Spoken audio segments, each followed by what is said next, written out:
आशीर्वाद यहाँ पर धरती के भगवान से। कुछ दिन आकर यहाँ रहो परिवार सहित आराम से। आज तत्वार सूत्र का वह वाक्य करुणानियुक्त के संदर्भ में आप सबके समक्ष रखूंगा, जिसके माध्यम से हमें जीवन में अशुभ नामकर्म के बंध से बचने के लिए मार्गदर्शन प्राप्त होता है। यूँ तो मैं आपको बताया हूँ कि काय वांग मना कर्म योगा, ये मन वचन काय की जो प्रवृत्ति जिससे आत्मा के प्रदेशों का हलन चलन होता है वही कर्म योग है, उसी का नाम आश्रव है। और वह आश्रव ही कभी शुभ कभी अशुभ, कभी पुण्य कभी पाप रूप से होता है। आचार्य उमा स्वामी जी यह भी कहते हैं, योग वक्रता विसंवादनम चाशुवस्य नामना।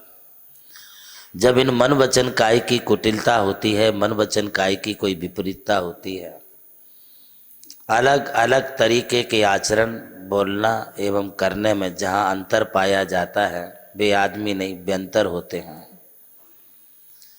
क्योंकि अलग तरह की बातें करना, अलग सलग बातें कर कर के लोगों को बलगलाना, लोगों के लिए गुमराह करना, अथवा किसी के साथ दगाबाजी का खेल खेलना, ये सभी के सभी अशुभ नामकर्म के आश्रव और बंध के कारण हैं। यह सब जानते हैं आप लोग कि अशुभ नामकर्म के उदय से यह जीव शारीरिक विकृतियों के साथ साथ मानसिक विकृति को भी प्राप्त होता है। वह व्यक्ति शारीरिक तौर पर भी बड़ा परेशान रहता है, कष्ट पाता है, दुखी होता है, बीमार रहता है। कई दफे शरीर में भयंकर बीमारियां जो घर कर जाती हैं, दवाई खाने पर भी निकलती नहीं हैं।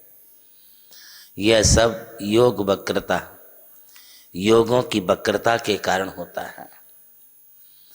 और उसकी वजह से शरीर में सिर्फ इतना ही नहीं है, यदि और भी अधिक बीमारियों के संदर्भ में बताया जाए तो 5,68,99,467 प्रकार की जो बीमारियां हैं वे भी इसको एक साथ भी हो सकती, और ऐसी स्थिति इस जीव को नरकों में जाकर के बनती है। इसलिए कहा जा रहा है कि योगों की वक्रता मत करो, मन वचन काय को बिगाड़ो मत। तुम्हारा क्या बिगाड़ा है किसी ने जो तुम अपना मन बिगाड़ते हो? तुम्हारा क्या बिगाड़ा है किसी ने जो अपने वचनों को बिगाड़ बिगाड़ करके बोलते हो? तुम्हारा क्या बिगाड़ा है किसी ने जो तुम किसी को इशारा करके संकेतात्मक भाषा में भी दूसरे के लिए गुमराह करते हो? आज तुम अपना मन बिगाड़ोगे, कल तुम मानसिक रूप से विक्षिप्त होकर के घूमोगे। आज तुम वचन बिगाड़ोगे, कोई तुम्हारे वचनों को सुनने वाला नहीं मिलेगा। और शरीर से किसी प्रकार की किसी की यदि क्षति पहुंचाने का संकेत करोगे तो ये शरीर तुम्हारे किसी काम में नहीं आएगा। विसंवादनम चा, आज का महत्वपूर्ण विषय है कि विसंवादन, योग वक्रता के साथ में कभी किसी को मन से अच्छा तो कहा नहीं, वचनों से अच्छा तो बोला नहीं, कभी किसी के लिए तुमने शरीर से शुभ संकेतात्मक अपनी विनय भावना तो दर्शाई नहीं। जब देखो तब आपने अपनी कुटिलता का परिचय दिया। इससे आप किसी दूसरे की हानि नहीं कर रहे, हम अपनी खुद की हानि करके ले रहे।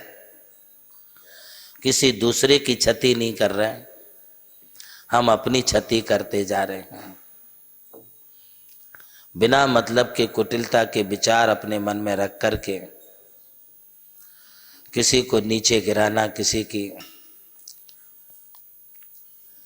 किसी की हंसी और मजाक उड़ाना, किसी के लिए जो है उपहास करना, यह सब दूसरे के उपहास का कारण नहीं है, आगे चल कर के अपने उपहास का कारण बनेगा। आप क्या समझते हैं कि हम बहुत चतुर हैं, चालाक हैं, हमारी चतुराई और चालाक को कोई समझ नहीं पाता है? ऐसा कभी नहीं सोचना चाहिए। बिल्ली कितनी भी आंख बंद करके दूध पीवे और यह विचार करे कि मुझे कोई देख नहीं रहा है, तो क्या बिल्ली के लिए ऊपर से मार नहीं पड़ेगी? यही स्थिति हमें भी जीवन में सोचना चाहिए कि तुम्हारी ये कुटिलता भरे जो विचार हैं, ये विचार कोई सुन तो नहीं रहा। अरे जिसे तुम सुना रहे हो वो दुनिया को सुनाएगा, वो दुनिया के लिए बताएगा। और तुम कितने अच्छे हो, ये तुम्हारे विचारों से, जो तुम अपने विचार किसी दूसरे को गुमराह करने के लिए रखते हो, उससे ही तुम्हारा बड़प्पन जाना जाता है कि तुम कितने बड़े हो। इसलिए आचार्य उमा स्वामी जी कहते योग वक्रता, योगों की कुटिलता को तो छोड़ो, अब मैं विसंवादन के इस महत्वपूर्ण तत्व को भी आपके सामने रखता हूं। अभी इतना ही। प्रभु श्री राम की जन्मभूमि अयोध्या रही और मोक्ष भूमि मांगी तुंगी। इसी यात्रा में उनके चरणों की रथ से पावन हुई ये भूमि राम टेकड़ी, जहां अनादि निधन महामंत्र नमोकार को समर्पित दिव्य तीर्थ का निर्माण हुआ। नमोकार तीर्थ जो स्थित है नासिक जिले की चांदवड़ तहसील के ग्राम मालसाने में, परम पूज्य गणाधिपति गणधराचार्य श्री कुंथू सागर जी महाराज के उत्तराधिकारी शिष्य परम पूज्य सारस्वताचार्य देवनंदी जी महाराज ने कई तीर्थों के जीर्णोद्धार के पश्चात एक ऐसे तीर्थ की परिकल्पना की कि जहां के दर्शन मात्र से ही जैन धर्म का ज्ञान हो सके, जिसके विशाल प्रांगण में प्रवेश करते ही दर्शन होते हैं विश्व के सबसे ऊंचे समोशरण के 108 फीट ऊंचा यह समोशरण बोलता हुआ समोशरण होगा, जो आधुनिक टेक्नोलॉजी पर आधारित होगा। इसकी परिक्रमा आप मिनी ट्रेन और नौका विहार के माध्यम से भी कर सकेंगे। समोशरण में भूतल पर कलिकुंड पार्श्वनाथ भगवान और पद्मावती माता के 24 स्वरूप विराजमान है। प्रथम तल पर चंद्र प्रभु भगवान की 32 फीट ऊंची अति मनोहर पद्मासन प्रतिमा विराजमान है। विश्व के सबसे ऊंचे पंच परमेष्टि के 51 और 31 फीट की प्रतिमाएं भी यहाँ पर स्थित हैं।